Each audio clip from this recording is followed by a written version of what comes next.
Hello les amis, nous sommes le samedi 31 octobre 2020 et nous sommes toujours au front car une terrible nouvelle encore est tombée, l'obligation du port du masque pour les enfants à partir de 6 ans et à partir de lundi. Et donc là, Séverine, Rémi, bonjour. Bonjour, Bonjour. Silvano. Et donc là, il y a beaucoup, beaucoup de réactions, quoi. On dirait qu'il y a des gens qui se sont réveillés en disant c'est quoi encore cette nouvelle chose, puisqu'un gamin de 6 ans, lui faire tenir un masque, déjà, bah, c'est l'appréhension, c'est la compréhension, c'est l'apprentissage de la lecture à 6 ans, c'est l'apprentissage de l'écriture. Donc, bah, c'est important d'avoir déjà son professeur sans masque. Mais alors, le pire, c'est que le professeur, il va pas comprendre ce que dit le gosse, quoi. Et puis, comment un gosse peut éviter de se toucher le masque de 6 ans, peut éviter de se toucher le masque à longueur de journée, je vois pas trop. Donc, moi, je voulais qu'on clarifie les règles de port du masque pour les plus de 6 ans, entre 6 et 10 ans, parce qu'il y a beaucoup de choses qui circulent un peu partout. Et voilà, donc qu'on sache ce à quoi exactement on est obligé ou pas. Je t'ai fait parvenir, Silvano, la synthèse, hein, donc elle pourra être circulée, c'est pas très très long, mais l'idée c'est que c'est limité en fait à l'école. Donc en extérieur, il n'y a aucune obligation. Et donc ça, il faut que ce soit bien clair dans l'esprit de tout le monde pour pas qu'on se mette à faire plus que ce qu'on nous demande. Et même à l'intérieur en fait de l'école, on a discuté de ça devant le Conseil d'État, donc c'est là où on va réutiliser ce qu'on a pu obtenir la dernière fois. On a discuté de ce point-là pour les collégiens et lycéens. Lorsque les collégiens et les lycéens, et donc a fortiori les enfants en élémentaire, font du sport ou une activité physique, ils ne sont pas tenus de porter le masque. Ce qui veut dire donc pendant les heures où ils font des activités sportives, mais également en cours de récréation, qui pour la plupart sont en extérieur également. Donc ça, je pense que c'est un point important. Vous avez, enfin pour ceux qui sont, qui sont dans la plateforme en fait Agir ensemble, il y a la position du ministre en fait qui a été donnée justement pour les lycéens et les collégiens, qui peut être invoquée encore ici pour les élémentaires, parce que ce sont les mêmes articles qui s'appliquent, même si c'est un nouveau décret. Donc, j'y résume, pour les enfants de plus de 6 ans, le port du masque que à l'école, pas à l'extérieur, pas qu'ils s'amusent à, en plus, balader les enfants quand il y a la promenade avec des masques, y compris dans les villes où le port du masque est obligatoire en extérieur. Pour l'école, les cours de récré, bien sûr, à 6 ans, ils sont tous en train de courir à la récré, ils se défoulent, pas de masque obligatoire. Et pour les collégiens qui, par exemple, ou les lycéens qui feraient un basket, un foot pendant la cour de récré, pas besoin de masque. Alors, normalement, c'est ça, c'est la position du ministre, puisque c'est lorsqu'on fait une activité physique ou sportive. Bien, bah ça c'est bien. Voilà, Donc, on va mettre ces éléments-là. Euh, voilà. Comme ça, vous, parents, vous pouvez les apporter au directeur, proviseur de votre école sans aucun problème, pour pas qu'il fasse lui non plus d'excès de zèle, puisque c'est le ministre tout-puissant qui l'a dit. Voilà.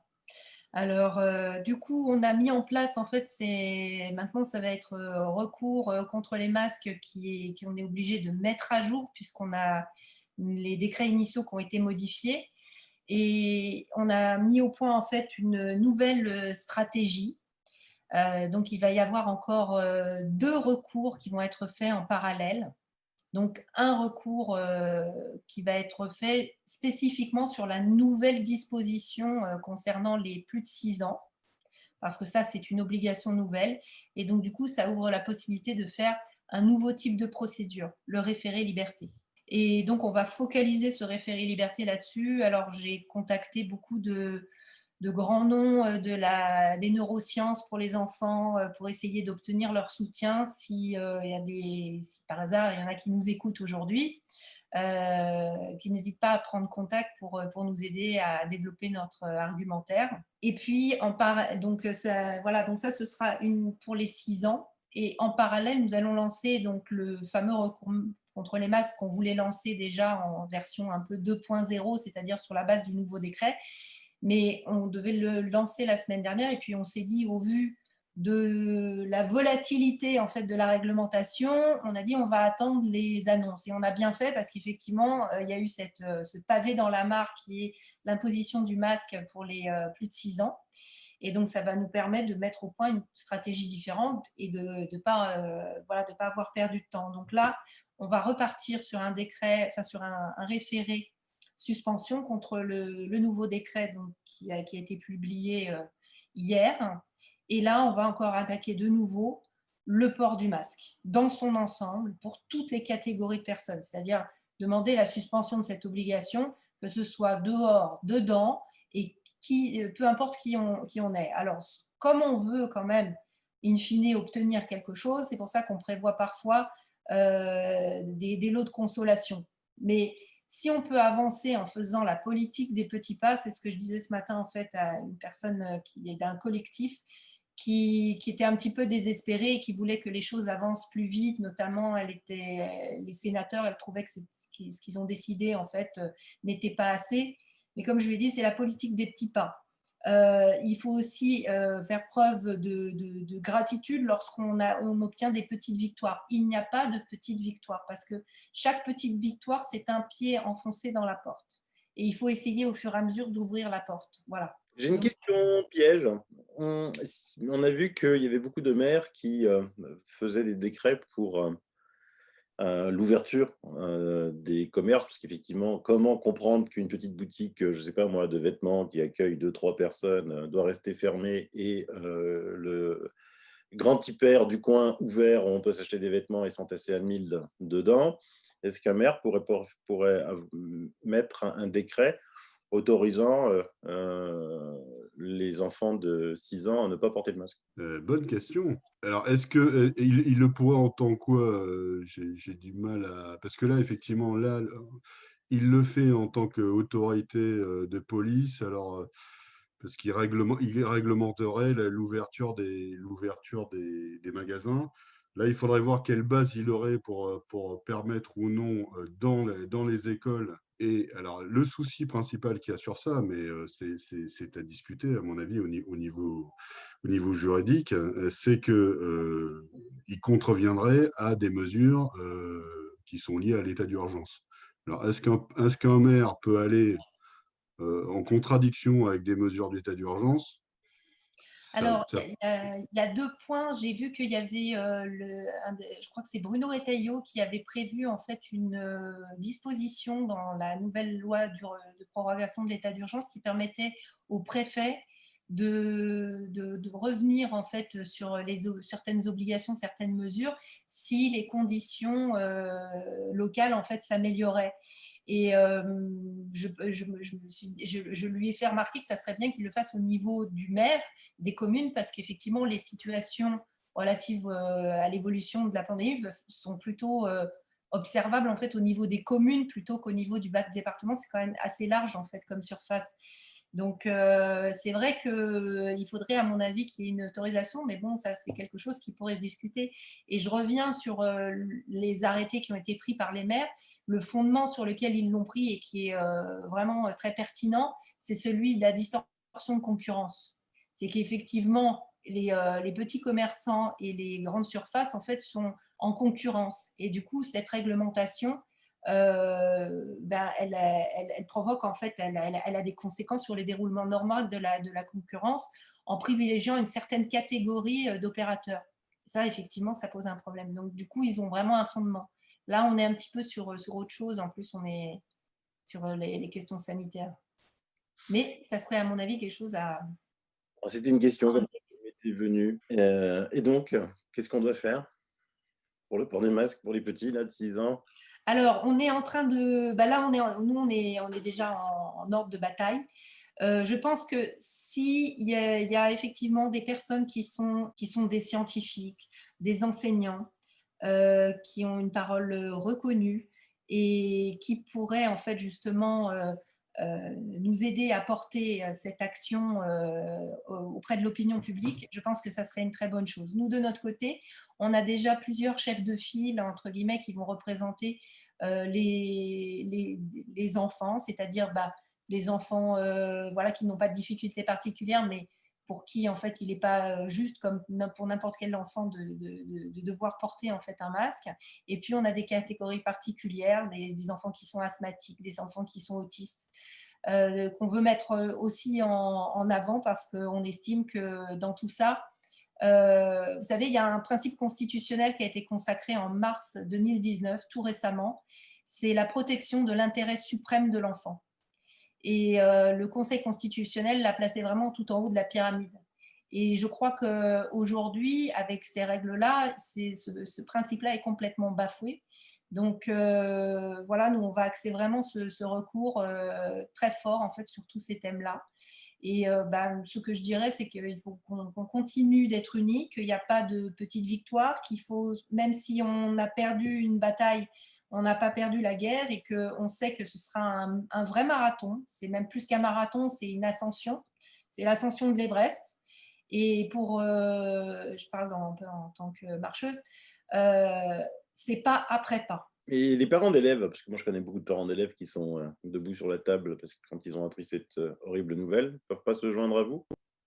Ah si, de toute façon, on a des collectifs, qui nous soutiennent et donc du coup, c'est très bien parce que lorsqu'on s'adresse à ces collectifs, vous voyez, s'il y avait des personnes qui au départ voulaient se lancer dans l'action et au moment, voilà, ont eu des petits doutes et finalement, dès qu'il y a une personne, qui a un peu un doute et qui ne veut plus être chef de file, on a la possibilité d'aller voir les collectifs de parents, la tête du collectif et de leur dire bon bah voilà écoutez ça serait bien on pourrait trouver quelqu'un qui puisse défendre telle catégorie de personnes et avec les collectifs aussi on a toutes les remontées parce que ça c'est très important je crois que dans notre premier contentieux sur les masques devant le Conseil d'État on avait eu des rapports qui avaient été faits notamment par le collectif Stop aux violences obstétriques et gynécologiques qui était un rapport mais hyper bien fait. Et du coup, quand on l'a présenté au Conseil d'État, c'est vrai que ils étaient vraiment très très convaincus. Et ce qu'on aimerait bien, c'est que les collectifs, que ce soit des parents ou des enseignants, puissent faire la même chose, avoir des remontées avec des témoignages et tout ça organisé de manière carrée. Ça, c'est un document en fait qu'on peut vraiment produire et très convaincant. Alors, par contre, le délai va être super court pour le référé liberté. Bon, après, on aura le temps, un petit peu plus de temps pour faire notre référé suspension, mais pas beaucoup plus non plus, parce que l'idée, c'est quand même de ne pas laisser nos enfants et nous-mêmes supporter ce masque. Mais on va pouvoir, avec un petit peu plus de temps, pouvoir augmenter les informations et tout ce dont on a besoin pour prouver que ce port du masque, en fait, nous est imposé de façon complètement inutile. Rémi, quelque chose à rajouter? Non, non, bah, écoutez, effectivement, notre motivation est intacte. On travaille déjà effectivement sur toutes ces questions, hein, même le week-end, donc pas de repos. Et donc là, on a des nouvelles idées. Il nous faut effectivement votre participation et voilà. Et puis, comme dit Séverine, au fur et à mesure, on arrivera à trouver des biais pour essayer d'améliorer la situation. Parce que ça, je le rappelle, hein, c'est pour l'instant, chaque fois qu'on a été devant le Conseil d'État, les règles ont changé, hein, je rappelle. Si on va devant le Conseil d'État parce qu'on n'est pas d'accord contre un décret XY et qu'ensuite ce décret XY est annulé pour être remplacé par un décret ZZ, le Conseil d'État ne peut rien faire, c'est vrai. C'est ça. Et je dois dire que quand on a commencé toutes les actions, on se disait au départ, effectivement, il faut prévoir les appels, vous savez, les procédures d'appel. Et en fait, il fallait prévoir aussi les changements de législation. C'est toujours dans la technique de l'assèchement. Et ce qui est bien, c'est que voilà, le collectif est là. On est en capacité, on est toujours en capacité voilà, de pouvoir faire les choses. C'est pour ça qu'il faut continuer de se mobiliser, continuer de venir rejoindre le collectif parce que plus on est nombreux et plus on a un vivier en fait, de personnes qu'on peut consulter, qui peuvent devenir partie, qui peuvent avoir des situations particulières et aussi qui peuvent nous aider parce que ce que je dis aussi, c'est que pour l'élaboration de tout ça, on a beaucoup, c'est collaboratif, hein, vraiment. Il y a beaucoup de gens qui nous aident dans tous les sens, qui nous envoient tout un tas d'informations. Et c'est très important en fait qu'on reste unis et qu'on continue de grossir la masse parce que je pense il y a un moment en fait où c'est le principe de la masse critique. Ce que je vois aujourd'hui, c'est que au fur et à mesure en fait que l'obligation de port du masque en fait gagne en terrain, il y a de plus en plus de gens qui nous rejoignent. Et il faut continuer comme ça, parce que ça nous permet à tous de nous donner les moyens d'aller encore plus loin. Ça s'arrête pas là. En fait, j'espère ne pas dire que c'est le début, j'espère qu'on est au milieu du gué, mais voilà, le chemin est encore long. Il faut qu'on reste motivé, groupé et qu'on grossisse encore la masse. Donc, il faut continuer de venir avec nous, de nous rejoindre. Voilà. On savait dès le départ que c'était un travail de longue haleine et que ça n'allait Ouais. pas se résoudre comme ça en claquant des doigts. Malheureusement. Et à un moment, il faudra aussi peut-être penser, alors je veux dire une bêtise énorme, j'en sais rien, je ne suis pas avocat, je ne suis pas juriste, penser à aller poser quand même une petite question au Conseil constitutionnel, parce que si chaque fois on va se battre contre des décrets XY et que le gouvernement les remplace sans suite, à un moment, il peut continuer comme ça 100 ans, quoi, le gouvernement. Ah, c'est ce qu'on a fait déjà, hein. C'est ce qu'on a commencé à faire effectivement sur la dernière action. Et donc, on va le faire de plus en plus. Effectivement, on va essayer de saisir le Conseil constitutionnel. On ne peut pas le saisir directement, nous, citoyens. Il faut que ça passe par le Conseil d'État, donc, et que le Conseil d'État transmette. Donc, c'est aussi l'objet de ces actions-là, d'essayer de saisir et d'alerter le Conseil constitutionnel sur ces questions de principe. Oui, parce que je vois, il y a Claire Hédon, qui est la défenseure des droits de l'homme. Elle est montée au créneau. Elle a encore fait un article dans Le Monde, justement, pour dénoncer tout ça. Il y a également un ancien bâtonnier, Burgu-Buru, qui est également monté au créneau. Lui, il est dans la Commission nationale des droits de l'homme. Donc, il y a vraiment une volonté d'essayer d'élever le conflit devant le Conseil constitutionnel, mais le premier essai qu'on a fait, le Conseil d'État a refusé. Mais on n'en reste pas là, on a bien l'intention d'essayer de nouveau, parce qu'on espère que justement au niveau du Conseil constitutionnel, qui a justement retoqué, je crois, sur la loi Avia, voilà, on a des libertés qui sont mises à mal, c'est de manière très très évidente. Donc effectivement, il faut qu'on arrive à percer pour aller jusqu'au Conseil constitutionnel. C'est le but de la manœuvre. De toute façon, on n'a pas le choix, on est obligé de passer par là, hein. Le message que Ouais. moi j'ai envie de passer, c'est les maires, soyez courageux, les juges, un peu de courage, hein, c'est nos libertés fondamentales qui sont en jeu là, chaque jour qui passe Oui. en ce moment. Séverine, Rémi, merci. Et ben, suite au prochain épisode et Merci. courage à vous, hein. Et comme d'habitude, Et je voulais juste rajouter un truc. Je voulais remercier en fait toutes les personnes qui nous envoient des témoignages de sympathie et des remontants pour nous dire voilà, on vous suit pas. Ça nous fait vraiment beaucoup de bien parce que croyez-moi, c'est pas non plus facile pour nous de tenir le rythme et puis de voir que le droit est si malmené en fait aujourd'hui. ouais. Et nous aussi, on aimerait faire autre chose de nos week-ends que de bosser, n'est-ce pas? Voilà. Allez, bye. Bye bye Au Rémi. revoir. Merci.